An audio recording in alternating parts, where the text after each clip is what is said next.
aproveitava, a minha mãe levantava-se muito cedo, numa casa pequena, mas com 11 filhos, não é? E ia acender o lume e tal para a cozinha. E o meu pai ficava ainda um bocado na cama, 7 horas, sei lá, 7h30. Então eu ia deitar-me e deitava-me o meu travesseiro, digamos assim, ao braço do meu pai, porque era imenso. E aquilo para mim é a sensação dos 3 anos, é a memória ainda do carinho, porque a partir daí, como entanto já teria nascido outro filho, esse veio a ocupar, digamos, todo o espaço que nós como crianças tínhamos, enquanto não podíamos sair à rua, andar à vontade, porque o nosso destino era, numa primeira fase, libertá-los, digamos, dessa atenção, desse desgaste, sair para a rua, juntar-nos com os outros na Praça Nacional, que era a rua principal da vila, não é? O eixo central, brincarmos, andarmos por ali, desaparecermos, e desaparecermos tinha regras e tinha ordem, em grupo, ou ir à fruta, ou não sei o quê. Essa é a minha primeira memória, e é de facto a memória que eu ainda hoje lamento, porque nós não tivemos em crianças, naquele estado social, das oficinas, dos trabalhadores, não tivemos efetivamente o acompanhamento dos adultos, no sentido de aconselhamento, no sentido da ternura, do gosto de estarem connosco, etc. Eram os mais velhos. Eu não tive avós, ou seja, o meu avô que restava morreu no Brasil, tinha 5 anos, portanto não cheguei a conhecer, não conhecia nenhum avô, nem avó. E, portanto, os velhos, sim, esses é que tinham tempo, a certa altura, para nos ouvirem e, sobretudo, para se fazerem ouvir. E creio que é daí que grande parte da minha formação que fui adquirindo ao longo da vida, é saber ouvir, sobretudo, os mais velhos. Depois, começa, digamos, uma memória da responsabilidade, e começa pela escola paga, nós chamamos de escola paga. Começámos a frequentar a casa de umas senhoras que davam aulas particulares, pagava-se uma mensalidade, era 10 escudos por cada criança, e quando íamos para a escola oficial, digamos assim, para o primeiro ano, na altura, a primeira classe, já sabíamos ler e escrever, porque de facto essa pessoa, tivemos a sorte de nos dar essa formação inicial, que creio que foi muito importante, muito útil. Porque depois a entrada na escola primária é uma coisa tremenda, que é um mundo já de, sei lá, de 40 crianças numa sala, 20 de um lado, portanto aquilo eram 2 escolas ligadas uma à outra. Numa escola estava a primeira classe e a terceira, na outra escola estava a segunda e a quarta. Eu creio que a partir do segundo ano, no terceiro ano comecei a ajudar o professor com a primeira classe, que eu estava na terceira classe, tinha a primeira classe. E, portanto, fiz também já um pouco aquela tarefa, o apoio ao primeiro ano. Outra marca fundamental é que nós tínhamos a oficina de ferrador, com forja, com tudo, digamos que era nessa altura adequado. O meu pai era um grande veterinário, aliás, na sequência do pai dele e de um irmão mais velho, que era efetivamente um grande veterinário, na prática, um alveitar, como se chamava. Alveitar era o nome clássico, digamos assim, mas era um homem o meu pai era um homem muito experiente com os animais, ele tinha uma extrema sensibilidade para os animais. Eu, com 8 anos, comecei a ajudar na oficina. Nós tínhamos nessa altura, na oficina, que era ligada à nossa casa, tínhamos 3, 4 empregados, mais o meu pai, mais o meu irmão mais velho, que tinha feito a 4ª classe com distinção e que tinha passado a efetivo na oficina, onde já trabalhava desde antes. Eu comecei aos 8 anos a ajudar, portanto, às 11h30 saímos da escola e 10 minutos depois eu tinha que estar na forja a tocar o fole até à 1 da tarde. Depois almoçava-se, às 2 horas ia para a escola novamente, até às 3h30, 4 horas, e quando saísse da escola vinha novamente para a oficina para ajudar, não é? Portanto, isto é entre os 8 e os 10 anos.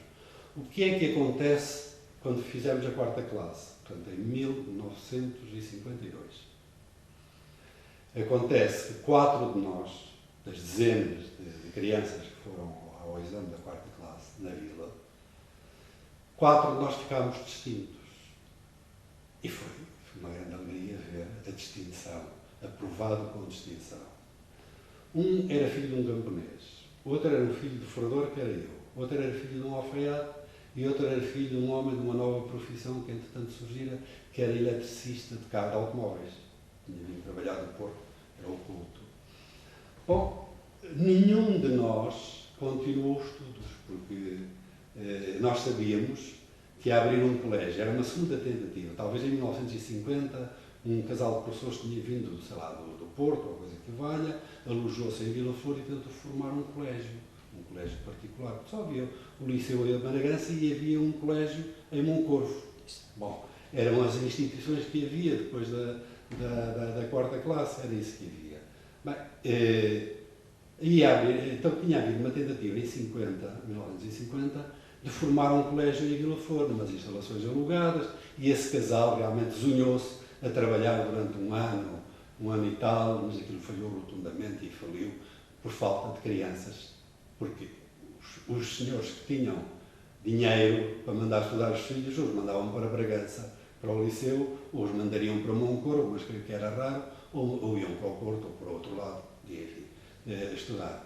Os que não tinham dinheiro, os filhos, por exemplo, iriam trabalhar com a quarta classe, que já era uma grande sorte, porque havia aqueles que nem sequer a terceira classe acabavam por fazer, porque iam logo praticamente em direto para a agricultura, para as oficinas, etc. A mim o que me aconteceu particularmente foi isto, foi, sabendo eu que ia abrir um colégio particular em Vila Flor, cuja sociedade era o padre Cassiano Faes, o veterinário, Dr. Silva, o médico Artur Vaz, mais tarde veio a ser presidente da Câmara, ainda no tempo do fascismo, e um homem que tinha aparecido por ali, que era professor, não é? E que casou com a mulher do Santos, que era um homem de grandes propriedades e de uma serração, etc.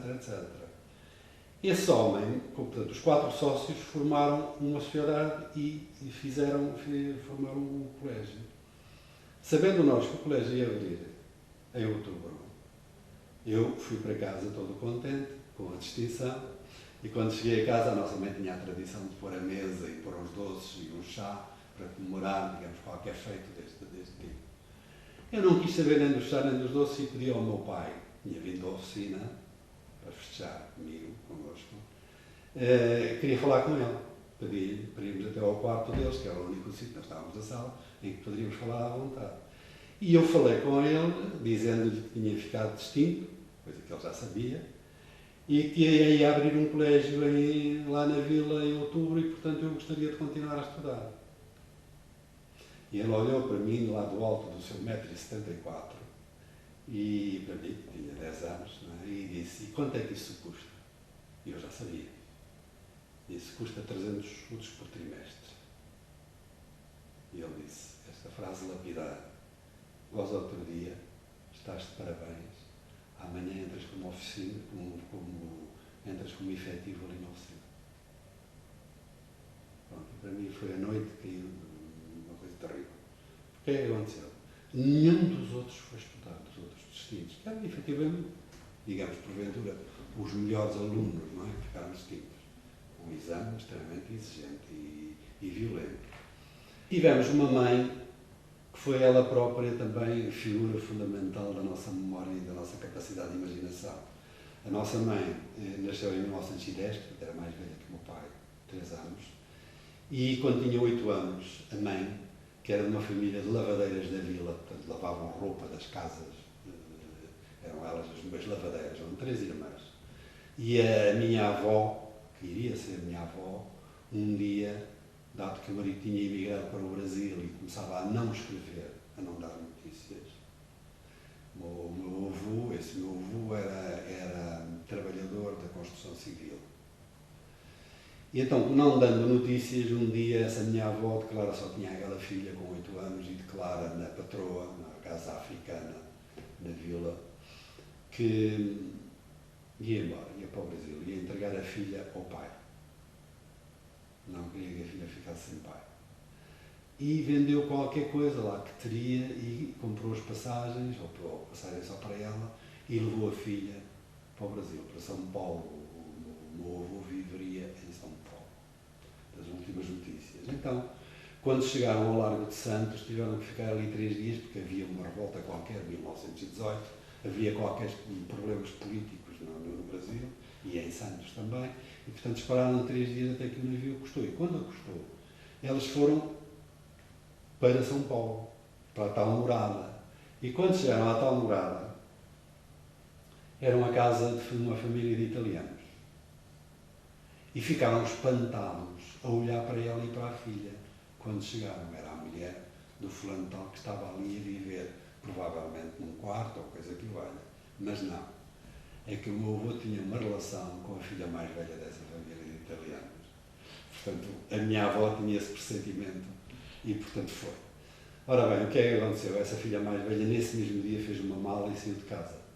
E o meu avô ficou no quarto com a minha avó e com a minha mãe, que ela iria ser a minha mãe, a minha avó e o meu avô. Mas então, a minha mãe contava que a minha avó durou apenas 1 ano, 2 anos. Morreu. Na nossa imaginação e na suspeita levíssima dela, teria havido algum envenenamento. O que é certo é que, quando ela morreu, o meu avô foi pô-la num colégio de freiras em Campinas, uma cidade, digamos, do estado de São Paulo. E aí, curiosamente, entra a componente da cultura.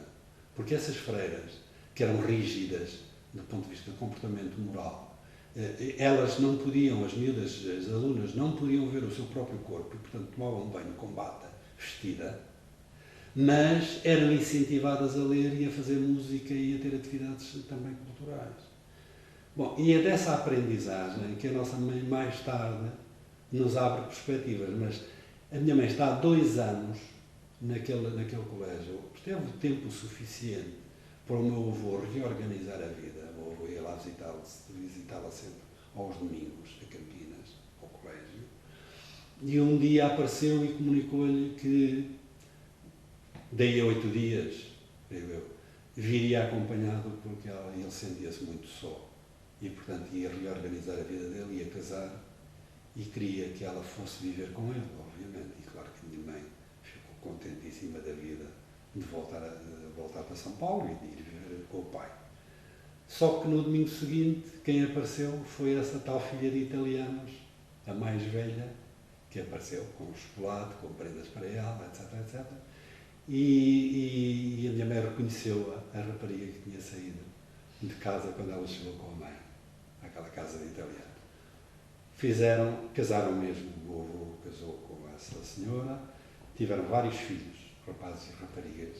A minha mãe foi uma espécie de ajudante, digamos, na criação das primeiras e das outras, dos outros filhos, rapazes e raparigas. E um dia mais tarde, naquele tempo havia as crises, não é, no Brasil, e penso que terá sido na altura da grande crise nos Estados Unidos da América, não é, que teve repercussões em todo o mundo, que o meu avô terá voltado com a família para trás dos montes. Sei que a minha mãe tinha 23 anos. Tinha 23 anos. E estiveram, creio que 2 anos, porque a estada terminou de forma abrupta, e vou contar. A minha mãe, não sei se já teria tido namorados, se não teria, mas a certa altura começa a passar por ali pela porta, à entrada da Rua do Saco, na Portela, em Vila Flor, começa a passar um rapaz que era dos Navarros, dos ferradores. E esse rapaz era o Manuel, e aqueles olhares, e aqueles, a certa altura vai um bilhete, vai uma carta, vai alguém que levava, não é? Havia as recoveiras, as dos recados, as mulheres que levavam e traziam, e às tantas começa ali a organizar-se e a gerar-se um sentimento, uma relação, uma paixão. E um dia a minha mãe, porque o meu pai assim lhe pediu, disse ao pai que fulano tal queria falar com ele, que era o tal Manuel Navarro. E o meu avô, o João Fernandes, que era construtor e mestre de obras no Brasil, e ele continuava a ser construtor e mestre de obras, mas também era agricultor, olhou para ela e disse: olha, os navarros são muito bons para trabalhar, mas não são homens de confiança com as mulheres. E não quis recebê-lo.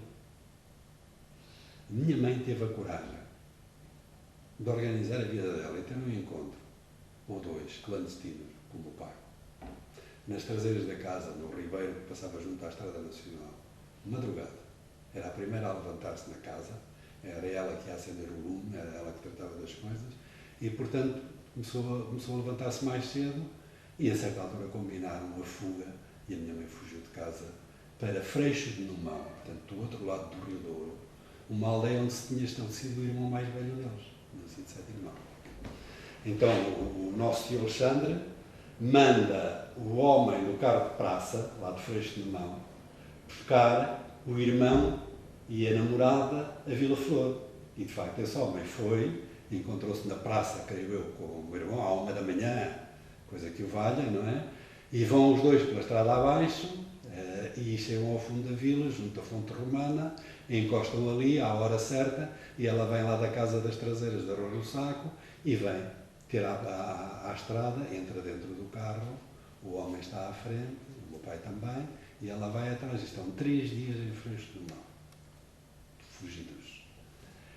Ela viveu numa parte da casa, com a então mulher, que era a segunda mulher desse meu tio. Ela, a primeira tinha falecido, creio eu.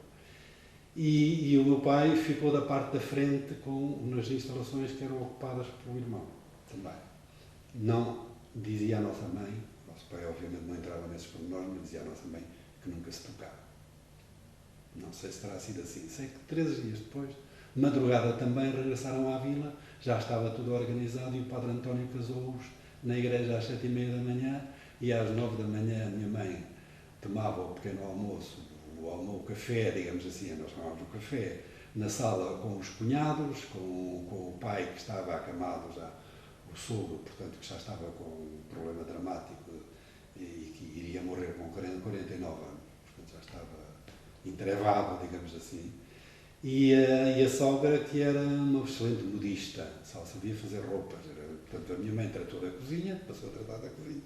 A Maria Eugénia, que era a nossa avó, era a mulher tinha as raparigas e que aprendia como costureiras, etc., que ensinava-as como costureiras, excelente que era. E, portanto, é aquela vida que veio a ter com os 2 irmãos dela.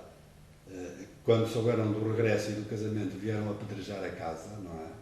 Que é uma marca terrível, não é? E chamar nomes a ela e a querer que ela voltasse para casa. E o meu avô, que já estava a tratar das passagens para o regresso ao Brasil, em definitivo. E, de facto, comprou as passagens da família toda e foi-se embora. E a minha mãe ficou, digamos, na vila, transmitindo-nos depois, e aqui liga-se à questão das leituras e dos livros, transmitindo-nos depois, digamos, a sua sensibilidade para estas questões. A minha mãe, espantosamente, nos anos 40, nos anos 50, mas sobretudo nos anos 50, que é aqueles anos que eu tenho mais memória, nós comprávamos lá em casa o jornal todos os dias, coisa rara e nunca vista, digamos, em qualquer casa da vila, mas era o jornal, o Comércio do Porto vinha lá para a tal casa africana da praça, e um de nós ia comprar o jornal, custava 8 tostões, e era a leitura da minha mãe, e era também, digamos, a nossa forma de aprendizagem. Porquê é que a minha mãe comprava o jornal? Argumento para convencer o nosso pai a deixar comprar o jornal. Porque era bom, era um jornal grande e largo, para tapar os buracos das paredes da cozinha. Porque a nossa casa tinha, efetivamente, fomos 11, morreram 5.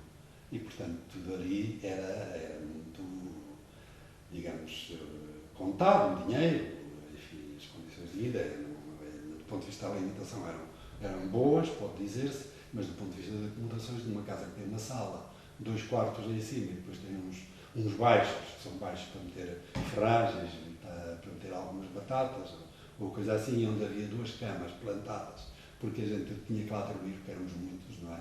Nos baixos friíssimos, junto da Estrada Nacional. Portanto, é esta nossa mãe que nos dá, digamos, o equilíbrio e que nos vai ajudando às leituras, e que, a certa altura, nosso pai à noite ia, depois de jantar, ia para a Pensão Campos, lá da vila, muito conhecida, jogar a sueca e o dominó com o seu primo, não é? Para o Frederico Campos. E nós ficávamos ali na cozinha, ou no escano, à noite até às 11h30, até irmos para a cama, e a certa altura começa-se a fazer uma coisa que nunca ninguém poderia imaginar, que eram sessões de leitura, ou seja, líamos capítulos uns aos outros dos livros que estávamos a ler. Lembro-me de autoras, nessa altura obviamente juvenis, não é? Marx e Rousy, e autores, havia uma autora, pelo menos portuguesa, agora não me recordo o nome, mas também líamos, mas depois começámos a ler outra literatura. Aos 11 anos, acompanhei a minha mãe ao Porto, por causa do meu irmão, o penúltimo vivo, dos vivos, que teve poliomielite com 4 meses. E eu acompanhei como o meu pai não podia ir, porque a minha mãe todos os anos ia com o filho, com o nosso irmão, ao Porto por causa de fazer umas botas. Havia um ortopedista para fazer umas botas, para ele e aos médicos, para acompanhar, digamos, a doença, o desenvolvimento, também as próprias doenças dela, porque era uma mulher que já estava, digamos, bastante afetada, abordada com tudo isto, do ponto de vista do sistema nervoso e também uma úlcera gástrica, etc, etc. E sei que fui eu encarregado de ir acompanhar a minha mãe. O nosso pai era um homem autoritário, trabalhador imenso, mestre, efetivamente, tanto na ferração, na oficina e na profissão, como na veterinária. Ele tinha uma hipersensibilidade para os animais e onde às vezes, se calhar, o veterinário era capaz de falhar, ele auscultava com o ouvido e era capaz de operar e inventar uma forma de operar. E chegou a salvar animais. Cheguei a passar assim 2 e 3 dias com ele na casa dos agricultores que tinham bois, por exemplo, tinha um boi doente e não se saía de lá sem salvar o boi. Não é? Ou uma vaca, ou fosse o que fosse, ou um macho. Era, nessa altura, digamos que era a maior riqueza de uma família da agricultura, eram os animais de trabalho. Portanto, é essa nossa mãe que nos vai acompanhando e que nos vai dando força e abrindo o caminho. Porque o que vai acontecer na nossa família é que nós fomos saindo da vila. Estiveste em Vila Flor até que idade? Até aos 21 anos.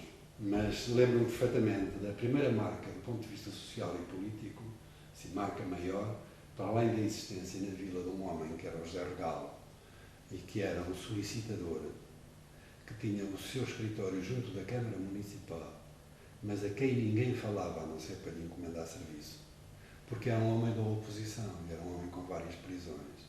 Ele vivia no Recio, na zona do trabalho, na zona pobre, com a mulher e um filho. O filho era nosso colega na escola e um dia o filho deixou de ir à escola. E eu tentei saber porquê.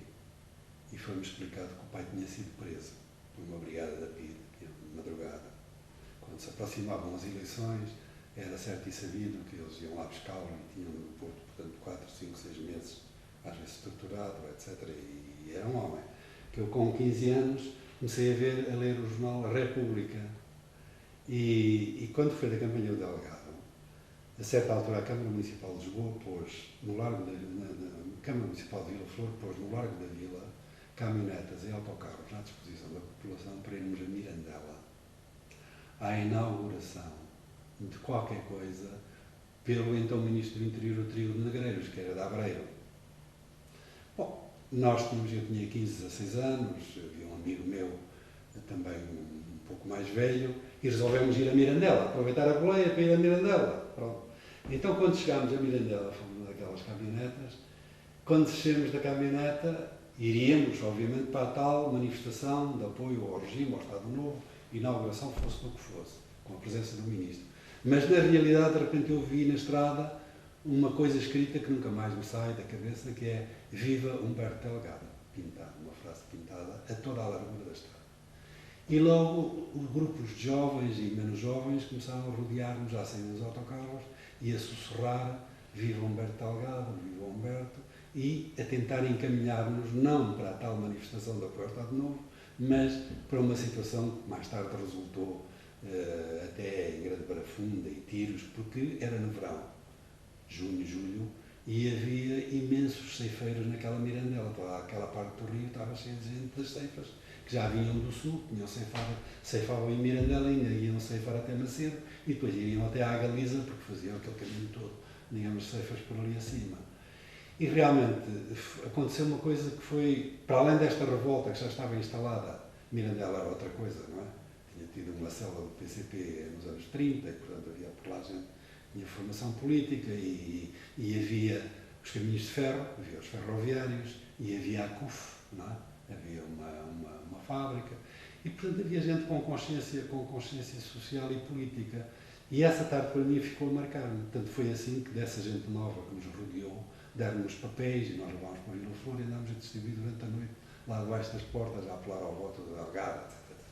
Bom, foram marcas boas, marcas que o nosso pai não acompanhava, porque o nosso pai era do regime, o nosso pai era o regedor da vila.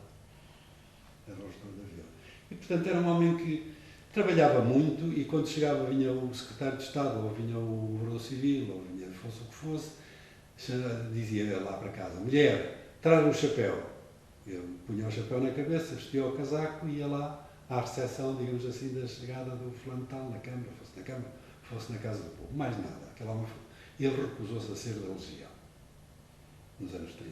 Portanto, já é qualquer coisa que abonava a seu favor. Mas a nossa mãe talvez tivesse tido marcas no Brasil, curiosamente, porque ela era católica, profundamente católica, mas tinha uma ideia de liberdade que nos transmitiu. E desde logo acompanhando-nos naquela história da leitura. Porque ler livros, naquele tempo, nós éramos jovens, éramos crianças e depois fomos jovens, perante um mundo imenso de dificuldades, que se cavavam, que se aprofundavam, porque a agricultura estava em crise. Tanto assim foi que na transição dos anos 50 para os anos 60 acontece aquela grande imigração, não é? Foi a salvação, digamos assim, daquele povo, do nosso povo, foi a possibilidade de imigração para a Europa. Isto ao mesmo tempo que se desencadeava a guerra colonial, não é? E em que arrastou milhares e milhares de jovens, não é? E portanto as casas, as ruas e as aldeias e as vilas ficaram vazias. Ainda antes de ir à tropa, já se sentia profundamente essa crise. Ora bem, na nossa família acontece um desastre a certa altura. Tinha um irmão mais velho de 15 anos, era um rapazão, era um tipo imponente, um macho, digamos, do tempo. Vem uma tia nossa, que é a tia por afinidade, vem de Angola, passar um tempo lá na vila com os 2 filhos, porque estaria doente do sistema nervoso. Bom, a verdade é que cria-se ali uma situação de adultério entre uma tia com 30 anos e um sobrinho com 15. E aquilo foi uma coisa terrível. Minha mãe sofreu imenso. Minha mãe mandava-me para casa, porque ela ficou em casa da mãe dela nos primeiros dias, mas depois ele levou rapidamente uma casa para meter lá o meu irmão e para comprar uma grafenola, para ensinar a dançar, e depois eram as comezainas, enfim. E a minha mãe pediu-me para eu ir lá para casa, pensando que eu iria salvar a situação. Não fui, coisa nenhuma. E eu vi-os dançar e vi-os opulentamente, tenho contado isto tantas vezes nos contos, no romance, ou os seios opulentos dela e aquela determinação e aquele calor e aquele rebentar de sexo por todos os lados. Com as 2 crianças já adormecidas e comigo ali sentado também já cheio de sono, às 11, meia-noite. Depois eu ia embora e eles ficavam.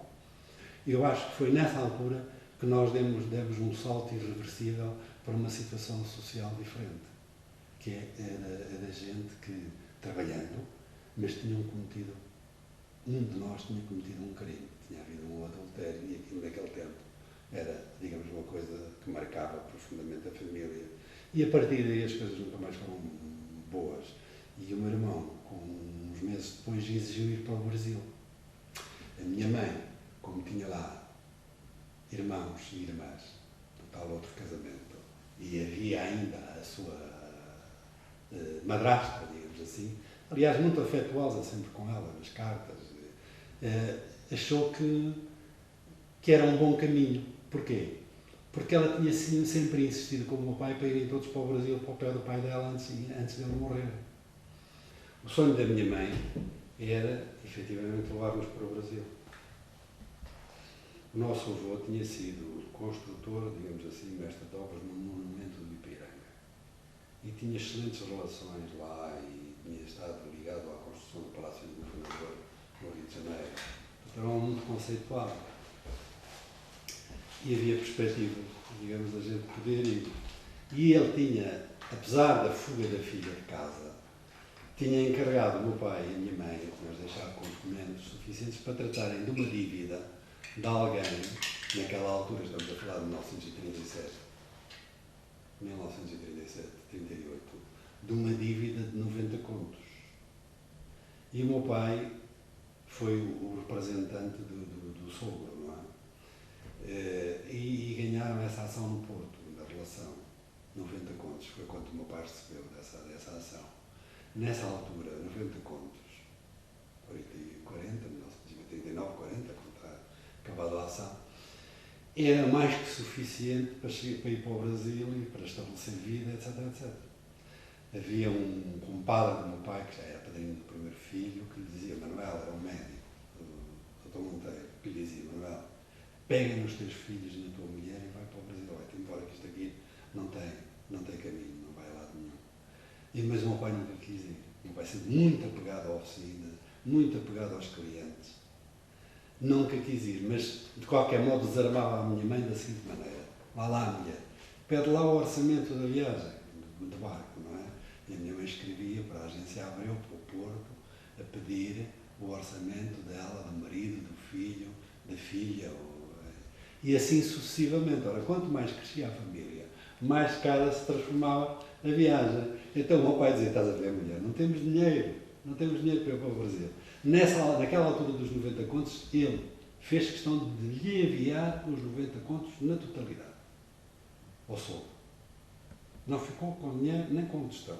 E foi sempre um homem à frente da oficina e apaixonadíssimo pela arte, pelas pessoas, muito considerado, e, portanto, ninguém brega. Mas, aos 15 anos, com aquele desastre do adultério, aquele filho mais velho ia abrir a porta do Brasil. E os meus pais endividaram-se em 15 contos para o meu irmão ir para o Brasil. Creio que metade terá custado a passagem, o resto foi tudo em roupas e malas, etc, etc. O meu irmão apenas esteve 8 meses no Brasil. E quando lá chegou, curiosamente a família era numerosa e encontrou uma família já sem o chefe da família, o meu avô, tinha morrido há 10 anos antes, e os filhos não teriam grande iluminação, digamos, do trabalho, trabalhavam nas obras. Então, o meu irmão ia trabalhar com eles nas obras, mas o meu irmão recusou-se a ir trabalhar nas obras. Foi uma vez e não voltou, andou à procura e encontrou um emprego numa confeitaria. Havia uma irmã, a mais nova, que era muito bonita, e a certa altura gera-se ali um problema entre o meu irmão e ela, ali uma paixão tremenda, porque ela ia buscar lá à confeitaria, em São Paulo, não é? E aquilo gerou um escândalo de tal maneira que o meu irmão é obrigado a sair lá de casa e ir para a casa de uma tia. Bom, um dia o meu irmão está a trabalhar na confeitaria, está ao balcão e vêm 2 indivíduos que seriam advogados ali do escritório próximo, sentam-se ao balcão, pedem o café, o meu irmão dá-lhes o café e então a conversa entre eles é li um livro chamado 24 Horas na Vida de uma Mulher. Mas não me ocorre o nome do autor. E diz o meu irmão atrás do balcão, Stefan Zweig. E o homem olha para ele e diz assim, o que é que você está aí a fazer, rapaz? Como que é disto? Tu lês, sabes quem é o Stefan Zweig e estás aí a trabalhar numa confeitaria? Era já o conhecimento acumulado das leituras, não, sem orientação que a gente teve, quer dizer, ler Os Miseráveis aos 11 anos é um bocado terrível, não é? Marca profundamente. Hoje eu releio Os Miseráveis e de facto posso imaginar aquilo que me causou revolta. Eu creio que esse crescendo de visão de uma outra vida que os livros nos traziam, não é? Mesmo sendo portugueses, sei lá, Aldeia Nova, Seara de Vento, mais tarde, o Aquilino, o Malhadinhas, tudo aquilo que lá estava, o Ferreira de Castro, como estava o Bessa de Queiroz, estavam lá todos. Bom, aquilo era uma escola da democracia, era uma escola da liberdade. E isso faltava-nos. Nós, por exemplo, no nosso cotidiano, esse meu irmão, portanto, esteve no Brasil 8 meses e regressou. E depois nunca mais trabalhou a sério. E para nós foi de facto, digamos, o salto em frente é quando nós assumimos, digamos, uma situação já diferente daquela da oficina, da classe média, digamos, da vila, de gente que não é sendo classe média, mas é uma pequena burguesia que tem alguns teres e haveres, tem dinheiro, come bem, depois passa a haver dificuldades com tudo isto. E com a crise da agricultura. Eu lembro de uma trevoada nos anos 59, foi em 59, que arrasou as colheitas todas. E isso levou a começar este fenómeno curioso, é que os agricultores, na sua grande maioria, já não pagavam as contas todas em agosto, quando iam entregar o trigo. E portanto começou aí, digamos, a parte final da queda da agricultura tradicional daquele tempo. Não é? Esse irmão voltou, depois ainda foi para a África e depois de fazer a tropa. Bom, e foi uma vida um bocado complicada para todos nós. O que é que acontece? Acontece que nós não tínhamos efetivamente um cotidiano que nos desse respostas. Nós, lembro, por exemplo, queríamos dançar, mas quem é que nos emprestava uma sala para dançar? Ninguém, a não ser um fulano que tinha andado na Marinha e que de facto tinha esse gosto, olha, ir lá dançar lá para casa. E a gente ia. Mas aquilo era uma coisa terrível. E também numa casa de um rendeiro que mais tarde foi para o Brasil com a família. Vinham as raparigas fugidas de casa, fugiam, vinham-se lá meter e passavam lá 1 hora ou 2 a dançar connosco, quando não vinha a mãe, ou o pai, ou os irmãos, ou todos juntos buscá-la, e era porrada por ali até chegarem a casa. Bom, aquilo era uma desgraça. E portanto é nesse crescendo de consciência que eu venho em 1963 para os Fuzileiros. Fui voluntário para a Marinha. Eu queria vir para a Marinha, mas era para poder estudar, porque sabia que na Marinha era possível estudar, só que sofri os impactos do tempo, que era o tempo da Guerra Colonial. Então, já estávamos em 1963, a Guerra em Angola já durava desde 61, começava a arrebentar, teria arrebentado na Guiné, ou iria arrebentar, e em Moçambique também. E, portanto, o nosso destino era a África. E quando chegámos, tivemos 2 dias de provas na escola, na base do Alfeite, aqui do outro lado do Rio Tejo. E o que a mim me tramou foi o facto de a prova final, das provas físicas, das provas escritas, eram bastante exigentes. Tanto que o meu irmão mais velho tinha sido voluntário, tinha vindo à inspeção e não ficou na Marinha. Um primo também de Santa Comba da Vilariça, do Val da Vilariça, também de fora, muito mais resistente que eu, também não ficou. E eu fiquei. Eu lembro-me que a prova que terá sido decisiva nesse ficar na Marinha, o que era de facto uma coisa diferente, e para o Exército, não é?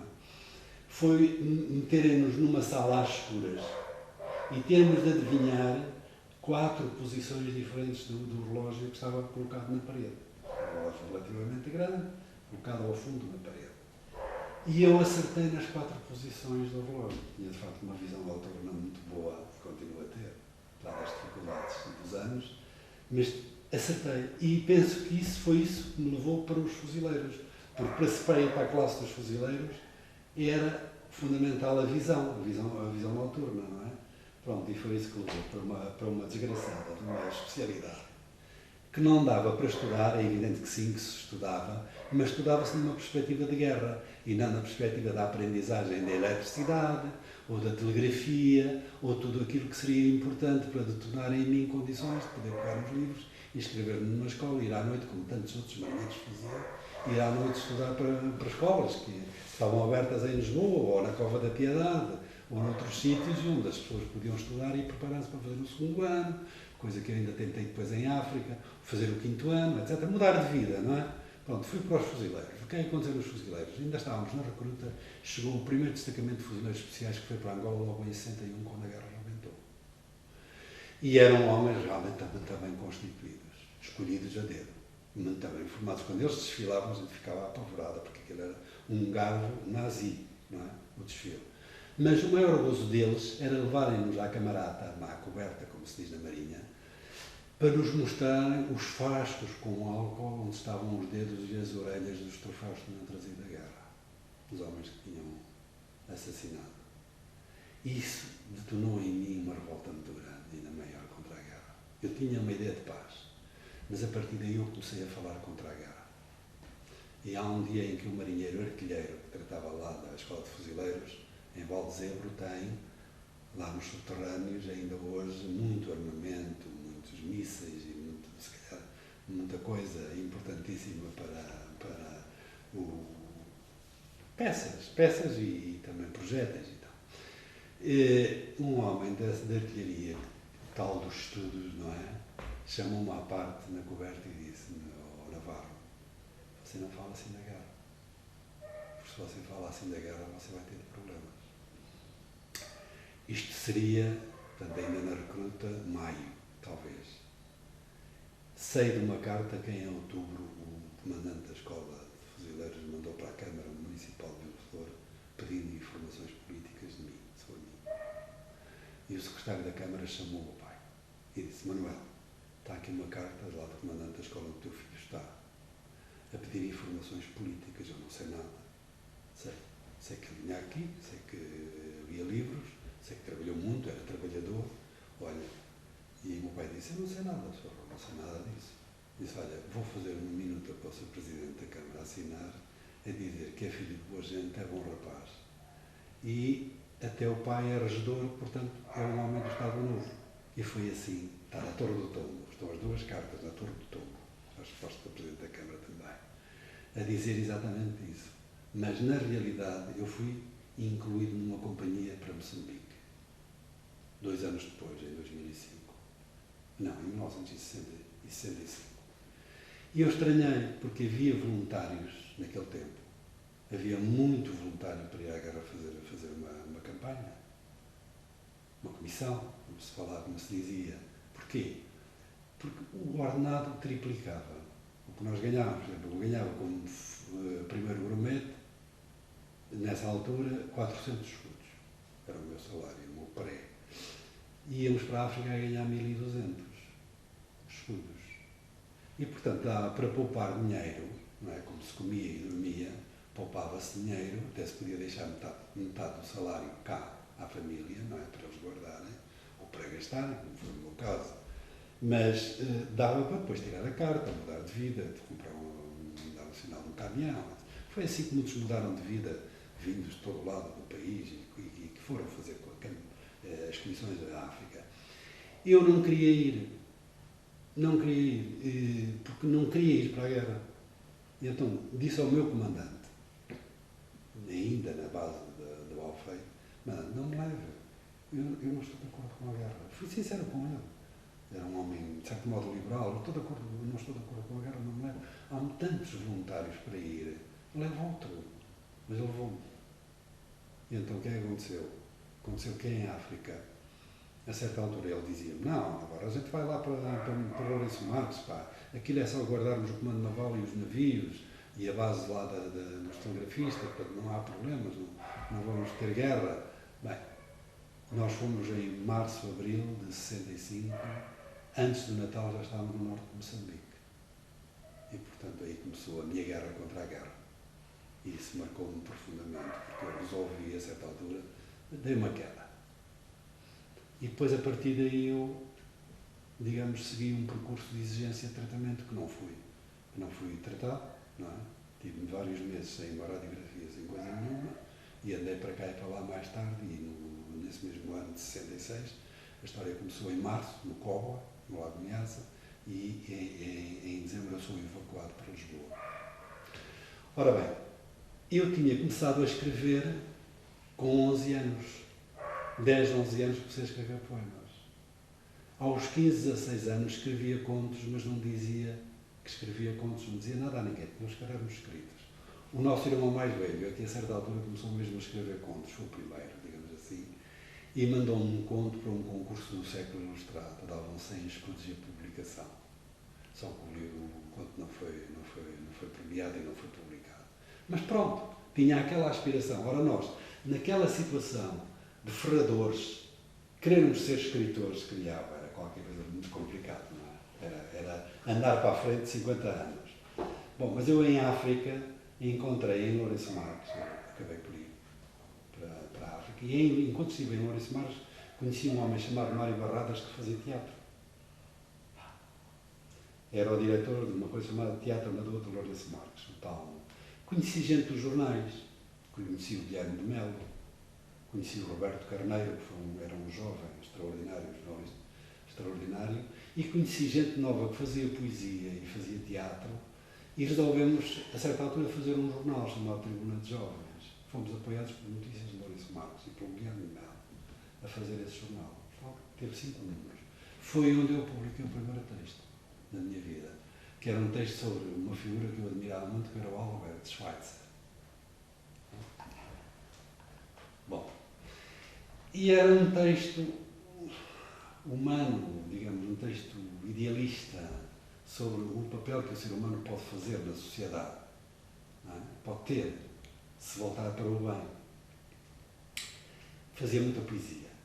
Já aqui em Lisboa, ainda portanto, como fuzileiro, há várias vezes, mesmo nos bares das prostitutas, eu escrevia poesia.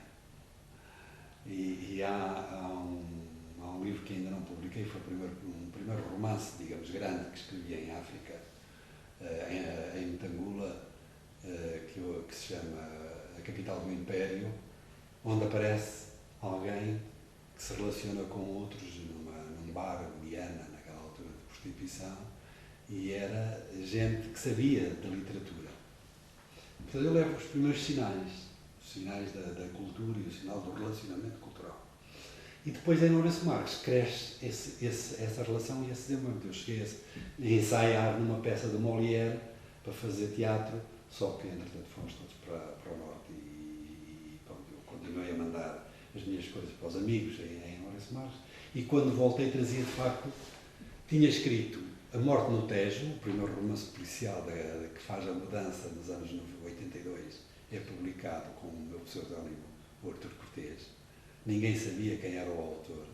Foi o primeiro texto policial que apareceu na Regra do Jogo, tinha uma coleção excelente de policiais, foi uma primeira editora, para além de uma outra editora, já muito antiga, que publicava uma coleção, digamos, tradicional de policiais. É uma editora que aparece a publicar o Chandler, o Ahmed e aqueles autores do policial negro, portanto, do protesto. E eu mandei para lá um original. Já tinha publicado vários livros e, portanto, não ia apresentar um livro, um policial, que era todo ele brincadeira, não é? Com o meu nome, e mandei com um nome chamado, que era Francisco Fernandes. E eles responderam para esse Francisco Fernandes, para a morada dele, dizendo que era o primeiro original português que aparecia lá com qualidade. E queriam publicar, e publicaram. Terão 20.000 exemplares desse livro. Foi um livro que causou, naquela altura, uma série de turbulência, e depois apareceram vários outros autores, e acabei por ganhar o prémio da Caminho, policial, com um livro chamado Condenado à Morte. Mas o primeiro, quando de repente deixei de fumar no Cogüe, deixei de fumar e de beber, porque havia duas coisas que na guerra nunca faltavam, era o álcool e o tabaco. Podiam faltar outras coisas, mas aqui isso nunca faltava. E eu, a certa altura, percebi-me que era uma forma de alienação. E libertei-me, sobretudo do tabaco, fumava 3 maços de cigarros por dia. Comecei a fumar aos 14, 15 anos. E aquilo incomodava-me mesmo muito, mas pronto, era um vício tremendo. Deixei de fumar. E então, deixou de aparecer a poesia na escrita e passou à prosa. E eu escrevi em 10 dias A Morte no Tejo. E depois escrevi, já em Metangula, quando fui evacuado do Cogüe, depois da queda, para Metangula, que era o porto maior da Marinha no Lago Miaça, no norte de Moçambique, escrevi esse tal romance que hoje se chama A Capital do Império, sobre todas essas histórias. Quando venho para Lourenço Marques, trazia já um livro de contos chamado Libelo Acusatório, escrito. Não era um livro, era um original. E depois escrevi ainda em Lourenço Marques, antes de ir para Lisboa, para o Hospital da Marinha, escrevi uma peça de teatro. Então, quando saí da Marinha, em 1967, em Vila Flor, há uma festa em Santa Comba da Vilariça e eu vou lá. Porquê é que eu vim a ser um escritor, um autor, e porquê é que eu saí de Vila Flor? Porque fui à festa da aldeia onde morava outro tio, irmão do meu pai, também com a oficina de ferrador, não é? Com filhos e filhas, e eu fui lá à festa. E nessa festa reencontrei uma rapariga que tinha conhecido uns anos antes, com 12 anos, e que tinha feito como brilhantismo o 2º ano no Liceu de Bragança. Filha de um polícia, o que é curioso. Um polícia lá da aldeia, de Santa Comba. E quando vinha da guerra, quando tinha voltado da guerra, ela já tinha 17 anos, ou 16, 17 anos, tinha passado também com brilhantismo do 6º para o 7º ano. Loura, olho azul, bonita. Eu tinha um rapaz já com 25 anos e realmente fomos todos depois em grupo, de casa do meu tio, fomos todos, que era tudo família, não é? Fomos todos para a festa. E durante a festa começámos a dançar e ela, a conversa foi para os livros e ela começou a perceber qualquer coisa e às tantas perguntou-me se eu escrevia. Opa, eu rodeei imenso, falei das leituras, porque dizer que escrevia, eu não dizia a ninguém. Não dizia. E, no entanto, levantava-me às 3 da manhã para escrever em casa, não é? Para depois entrar na oficina às 8 horas, ou às 7 da manhã, quando começavam a aparecer os clientes. Estou a falar já depois do regresso da África, que eu voltei à oficina ainda durante ano e meio. Então ela insistiu tanto que a certa altura disse, sim, tenho umas coisas escritas. Então mostra-me, porque eu também tenho os poemas escritos, também estão publicados no jornal do Liceu e tal, e também te empresto para tu dares a tua opinião. Bom, uns dias depois, levei efetivamente os contos do livro acusatório, que já estavam datilografados, e a peça de teatro para ela ler, para dar a opinião. Não nos vimos mais nesse agosto. Ela depois foi para Bragança para retomar então os estudos do 7º ano, e aí por novembro recebo uma carta dela de Bragança a pedir-me, a explicar-me que tinha mostrado o livro ao professor português. Ele tinha gostado muito e queria publicá-lo, mas ela, para ele dar a opinião, tinha-lhe dito que era dela. Ele gostou tanto que queria publicar. E então, ingenuamente, entre aspas, ela pedia-me autorização para publicar o livro com o nome dela.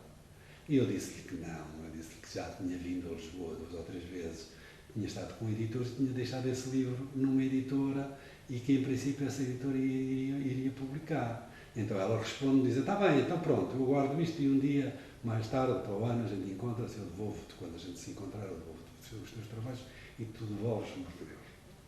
Bom, a verdade é que em agosto do ano seguinte, em 68, de repente, no início de agosto, eu recebo uma carta em Vila Flor de uma prima minha desse meu tio de Santa Comba da Vilariça a dizer-me, olha, chegou a mãe de fulana e chamou-me lá à casa para mostrar um livro da filha. E eu olhei para o livro e vi pelo título e depois pelo conteúdo que aquilo é teu, foi o que tu lhe emprestaste. Portanto, vem rapidamente para cá, porque há aqui uma coisa que eu preciso deslindar. E eu vou nesse mesmo dia para Santa Comba da Vilariça. E, curiosamente, no dia seguinte havia feira em Bragança. E então havia um homem que era um homem de uma caminhoneta, não é? Que ia levar os agricultores, mais os géneros, etc., para venda na feira de Bragança.